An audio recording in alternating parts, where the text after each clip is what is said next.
ஐயோ இவ்வளவு தான் பண்றேன், ஆனா நான் நினைச்சது நான் செய்யலை, இந்த தப்பை திரும்ப திரும்ப பண்றேன், அதான் தெரியுதுல தப்புன்னு, அப்புறம் திரும்ப செய்யணும். அதுதான் சொல்றேன், ப்ரையாரிட்டி என்னன்னு ஃபிக்ஸ் பண்ணுங்க.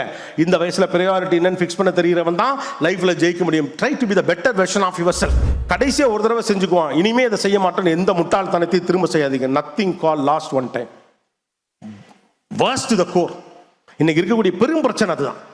இந்த ஒரு தடவை இனிமே இதை செய்ய மாட்டேன், இந்த ஒரு தடவை இனிமே இதை செய்ய மாட்டேன், நோ இனிமே இதை செய்ய மாட்டேன்னா இனிமே இதை செய்ய மாட்டேன்.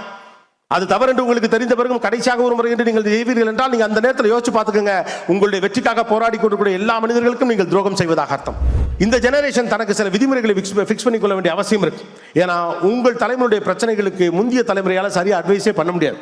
வீட்டில் என்ன சொல்லுவாங்க, அதிகபட்சம் சும்மா ஃபோனை நோண்டாதுன்னு சொல்லலாம், டிவி பார்த்துக்கிட்டே இருக்காதுன்னு சொல்லலாம், அதில் என்னதான் இருக்கோ அப்படின்னு சொல்லலாம். நீ தப்பா தான் ஏதோ பண்ணுற உங்க மேலே கம்ப்ளைண்ட் வைக்கலாம், ஏன்னா உங்களுக்கு அவ்வளோதான் தெரியும். What is the importance of now? இந்த நிமிடத்துடைய அவசியம் என்னன்னு புரிஞ்சுக்கங்க. இந்த நிமிடத்துடைய அவசியத்தை புரிந்து கொண்டு அதை சரியாக